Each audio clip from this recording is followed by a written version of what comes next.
আসলে কি Ryzen 7 5700G processor 16500 টাকায় পাওয়া যাচ্ছে অবিশ্বাস্য মূল্যে মনিটর সহ একটি গেমিং ডেস্কটপ সেটআপ।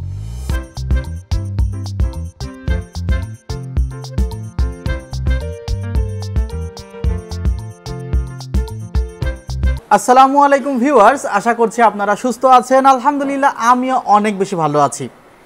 যেখান থেকে ভিডিওটি দেখছেন সবাইকে ওয়েলকাম জানাচ্ছি নতুন একটি ভিডিওতে। আমি মোহাম্মদ মেহেদি হাসান। অনেক বেশি রিকোয়েস্ট পেয়েছি যে 50,000 টাকার আশেপাশে মনিটর সহ একটি গেমিং ও editing desktop computer Ryzen 7 5700G এই প্রসেসরটি দিয়ে করার জন্য। আপনাদের রিকোয়েস্ট অনুযায়ী আজকের এই ভিডিওটি মেক করেছি। এই ভিডিওটিতে যে কম্পোনেন্টগুলো রাখা হয়েছে আই থিঙ্ক এই কম্পোনেন্টগুলো এই বাজেট অনুসারে বেস্ট। এরপরেও আপনারা আপনাদের মতামত অবশ্যই কমেন্টে দিবেন, কারণ আপনাদের কমেন্ট থেকে অনেক সময় অনেক কিছুই আমি শিখে থাকি এবং সেই অভিজ্ঞতা কাজে লাগিয়ে কিন্তু পরবর্তী ভিডিওগুলো করে থাকি। ভিউয়ার্স, আজকের এই ভিডিওটি করেছি হলো আমার অভিজ্ঞতা প্লাস আপনাদের অভিজ্ঞতা একসাথে শেয়ার করে।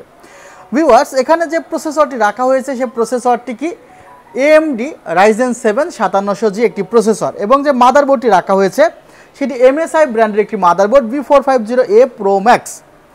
প্রথমত প্রসেসরটি নিয়ে কথা বলা যায় যে আমরা অনেক সময় একটি বিষয় খেয়াল করে থাকি যে Ryzen 7 5700G প্রসেসর 16,900, 16,800, 16,500 টাকা এমন অনেক প্রাইস অনেক জায়গায় থ্রো করে থাকে। সেক্ষেত্রে যে বিষয়গুলো প্রথমে খেয়াল করা যায় যে সেই কনফিগারেশনগুলোতে যে মাদারবোর্ডগুলো দেওয়া থাকে সেই মাদারবোর্ডগুলো আনঅফিশিয়াল এবং খুব বেশি ফ্যামিলিয়ার মাদারবোর্ড না। এই আনঅফিশিয়াল মাদারবোর্ডগুলোতে প্রায় 1200 থেকে 1300 টাকা বাড়িয়ে তারা কিন্তু প্রসেসরের এই প্রাইসটি আপনাদের সামনে শো করে। সেগুলো আপনারা হয়তোবা ভিডিওর প্রত্যেকটি পার্টস কম্পেয়ার করলে বুঝতে পারবেন।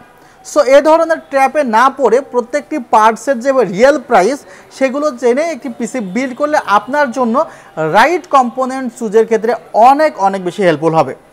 তো সো Ryzen 7 5700G এই প্রসেসরটির বর্তমান মার্কেট ভ্যালু হলো 18,500 টাকা এবং এই প্রসেসরটিতে আপনারা 8 কোর এবং 16 থ্রেড পাচ্ছেন। 3.80 GHz যে ফ্রিকোয়েন্সি এটি সবসময় পাবেন, আর যদি কখনও মাল্টি কোর বুস্ট করেন তাহলে সেখানে 4.60 GHz পর্যন্ত আপনি পেতে পারেন এই প্রসেসরটিতে। এখন এই প্রসেসর Ryzen 5600G এবং 5700Gর ক্ষেত্রে আমরা অনেক সময় অফিসিয়াল এবং আনঅফিসিয়াল প্রসেসর বলে থাকি।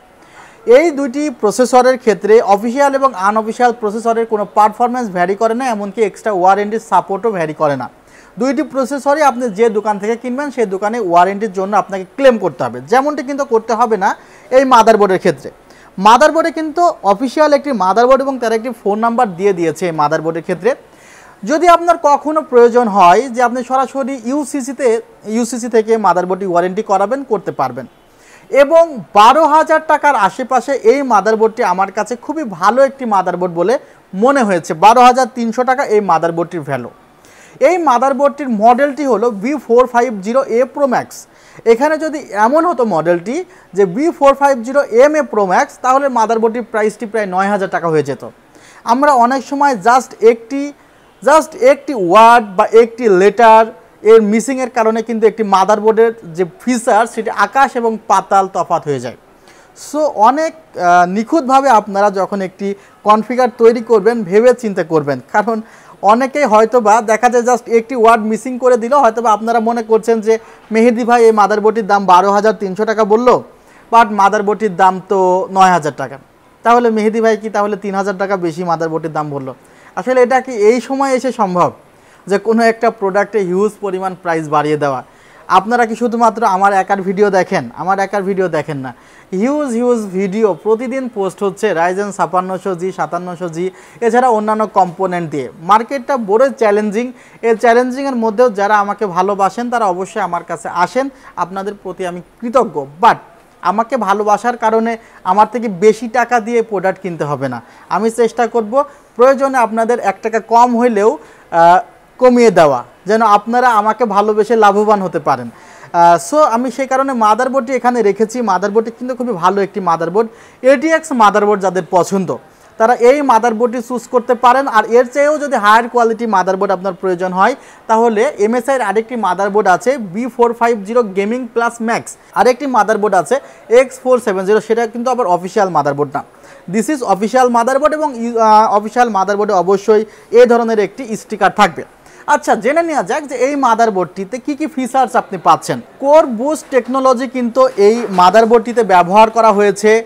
যদি আপনি মাল্টি কোর কাজ করেন, অনেক সময় আপনারা জানেন যে অনেক মাদারবোর্ড আছে, বিশেষ করে এটি আরেকটু খোলামেলাভাবে বলা উচিত যে প্রসেসরের ক্ষেত্রে দেখা যায় 6টি কোর 12টি থ্রেড আছে। তো সবসময় কিন্তু 6টি কোর একসাথে কাজ করে না, বেশিরভাগ সময় 3টি কোর 4টি কোর একসাথে কাজ করে। তো যখন আপনার 6টি কোর কাজ একসাথে করবে তখন কিন্তু মাদারবোর্ডে পুরো একটি প্রেশার পড়ে, মাদারবোর্ডের ক্যাপাসিটরগুলো বা যেই সার্কিটগুলো আছে সেগুলোতে প্রবলেম হতে পারে যদি আপনার লোয়ার ইন্ডের কোনো মাদারবোর্ড ব্যবহার করেন। সেক্ষেত্রে এখানে যেই পিসিবিটি ব্যবহার করা হয়েছে সেই পিসিবিটি অত্যন্ত চমৎকার এবং এটি লো টেম্পারেচার থাকবে সবসময়, যে অনেক প্রেশার দিলেও এই মাদারবোর্ডের ভেতরে যে টেম্পারেচারটি থাকবে সেটি কিন্তু খুব বেশি হাই হবে না। এটি ওনারা আসলে বলছে কোর বুস্ট টেকনোলজিতে। এরপরে এখানে টার্বো M.2 স্লট আছে। টার্বো M.2 স্লটে আপনি যে সুবিধাটি পাবেন যে আপনার যে এনভিএমইটি সেই এনভিএমইটির হায়ার স্পিডটি আপনি পাবেন। এছাড়া এখানে র্যাম বুস্ট টেকনোলজি আছে, 3466 পর্যন্ত আসলে মেগাহার্টজ পর্যন্ত আপনি র্যামের স্পিডগুলো ওভারক্লক করতে পারবেন। এছাড়া মাল্টি জিপিইউ ব্যবহার করতে পারবেন এবং মাল্টি জিপিইউ একসাথে ব্যবহার করতে পারবেন, 2টি জিপিইউ। এবং একটি জিপিইউতে দেখা যাচ্ছে যে স্টিলের একটি আর্মার দেওয়া আছে, যেটা আপনারা শেল্ড মনে করি, স্টিলের একটি শেল্ড দেওয়া আছে যেন ভারী কোনো গ্রাফিক্স কার্ড ব্যবহার করলে কোনো প্রবলেম না হয়। এবং আরেকটি গ্রাফিক্স কার্ড আছে, অর্থাৎ আরেকটি গ্রাফিক্স কার্ডের স্লট আছে যেখানে সেভাবে শেল্ড নেই, তারপরে ওখানে সেকেন্ডারি গ্রাফিক্স কার্ড আপনি ভালো মতো ইউজ করতে পারবেন। এছাড়া এখানে অডিও বুস্ট টেকনোলজি আছে, হাই কোয়ালিটি ক্যাপাসিটর ইউজ করতে হয় অডিও বুস্ট টেকনোলজির জন্য। এছাড়া আইসোলেটেড অডিও পিসিবি করা আছে, অর্থাৎ অডিওর যেই সার্কিটটি সেখানে আইসোলেটেড করে দেওয়া আছে, সেই কারণে আপনি হয়তো বা যখন গেমসগুলো খেলবেন তখন নিখুঁত সাউন্ডটি পাবেন। দেখা যায় অনেক সময় স্টেপের সাউন্ডগুলো শোনা লাগে বা অনেক কিছুই করা লাগে, যখন অডিওগুলো আপনি এডিট করেন তখনও কিন্তু আসলে অডিও টেকনোলজিটি খুব ভালো হওয়া প্রয়োজন আছে। তো এই মাদারবোর্ডটি এই বিষয়গুলো বিবেচনা করলে ভালো। আরেকটি বিষয়, মাদারবোর্ডটিতে কিন্তু একই সাথে আপনি 3টি ডিসপ্লে ইউজ করতে পারবেন। ভিজিএ আউটপুট আছে, HDMI আউটপুট আছে, DVI আউটপুট আছে, অর্থাৎ যারা এডিটিংয়ের কাজ করেন একই সাথে 3টা মনিটর কিন্তু আপনারা দেখতে পারবেন। এই ছিল আসলে মাদারবোর্ডটির বিষয় এবং মাদারবোর্ডটি কোয়ান্টিটি খুবই কম আছে। প্রসেসর মাদারবোর্ড নিয়ে কথা বলেছি, শুধুমাত্র প্রসেসরটি এই কনফিগারেশনে আনঅফিসিয়াল, এছাড়া সকল প্রোডাক্টই অফিসিয়াল দেওয়া আছে। র্যাম আসলে যারা গ্রাফিক্স রিলেটেড কাজগুলো করবেন, অ্যাডোবি ফটোশপ প্রিমিয়ার প্রোগুলো যারা চালাবেন, ভিডিও এডিটিং সফটওয়্যার, তাদের আসলে 8GB র্যামে খুব কম হয়ে যায়।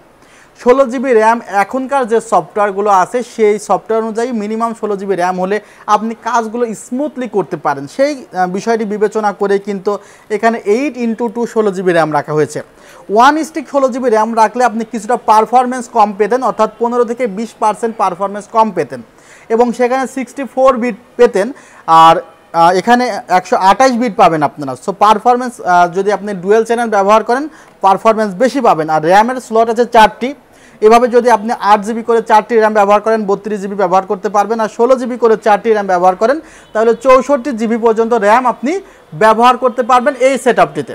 এরপরে আসা যাক এনভিএমইতে। আরেকটি কথা বলে নেই যে এই র্যামে কিন্তু ইনস্ট্যান্ট রিপ্লেসমেন্ট ওয়ারেন্টি, সমস্যা হবে তো সঙ্গে সঙ্গে চেঞ্জ, ওই 7 দিন পর 5 দিন পর 3 দিন পর আসার কোনো কথা নেই, স্টকে থাকলে ইনস্ট্যান্ট চেঞ্জ পাবেন যদি প্রবলেম ধরা দেয়। আর এনভিএমইর ক্ষেত্রেও কিন্তু একই রুলস, যে সাথে সাথে কিন্তু চেঞ্জ হবে। একটি হিটসিং দেওয়া আছে, KM600-এর 256GB এনভিএমই আছে এখানে। এই এনভিএমইতে 4 বছরের রিপ্লেসমেন্ট ওয়ারেন্টি পাবেন। যে ক্যাসিংটি রাখা হয়েছে খুবই আপনাদের পরিচিত একটি ক্যাসিং, ওভো ব্র্যান্ডের ক্যাসিং V335DW, হোয়াইট কালারের একটি ক্যাসিং। হোয়াইট বিল্ড যারা পছন্দ করছেন তারা ক্যাসিংটা নিতে পারেন। প্রাইসটি খুবই হাতের নাগালে, 3200-3300 টাকায় ক্যাসিংটি পেয়ে যাচ্ছেন। পাশে টেম্পার্ড গ্লাস, 4টি RGB ফ্যান আছে, উপরের দিকে ম্যাগনেটিক ডাস্ট ফিল্টার আছে। লাস্ট ওয়ান যে প্রোডাক্টটি আছে সেটি হলো মনিটর। মনিটর এখানে কি এসার ব্র্যান্ডের একটি মনিটর রাখা হয়েছে। এই মনিটরটি 19 ইঞ্চি একটি মনিটর, এটিও কিন্তু ইউসিসির অফিসিয়াল একটি মনিটর। আপনাদেরকে একটু দেখিয়ে নিচ্ছি, এটিও কিন্তু ইউসিসির একটি অফিসিয়াল মনিটর এবং এখানেও কিন্তু 3 ইয়ার্স রিপ্লেসমেন্ট ওয়ারেন্টি আছে। কিবোর্ড মাউসটি মাইক্রোপ্যাকের ধরা হয়েছে, মাইক্রোপ্যাকের দারুণ একটি কিবোর্ড মাউস ধরা হয়েছে। এটার প্রাইস কিন্তু 1100 টাকা, যদিও কনফিগারেশনটি আসলে 51,000 টাকায় করা হয়েছে। ৫১,০০০ টাকায় কোনোভাবেই এই প্রাইস ধরে হতে ছিল না, তারপরেও করা হয়েছে। চেষ্টা করেছি প্রত্যেকটি পার্টসেই ডিসকাউন্ট দেওয়ার। রেভেঞ্জার্সে 350 ওয়াটের পাওয়ার সাপ্লাই ধরেছি। টোটাল কনফিগারটি করেছি ৫১,০০০ টাকায়। আমার মনে হয় ৫১,০০০ টাকা বাজেট অনুসারে কনফিগারটি আপনাদের খুবই পছন্দ হবে। আর আপনাদের মতামত তো আমি দেখে থাকি কমেন্টে, আপনারা অনেক সুন্দর সুন্দর কমেন্ট করেন। সো আপনাদের কমেন্টের অপেক্ষায় থাকলাম। আর আমাদের শোরুমে ভিজিট করতে পারেন New Elephant Road, Subhash orchid, ICT Bhaban, 7th floor, 703 থেকে 40। ওয়েবসাইটের ঠিকানা www.celltech.com.bd। আপনারা ভালো থাকবেন, সুস্থ থাকবেন। আল্লাহ হাফিজ, আসসালামু আলাইকুম।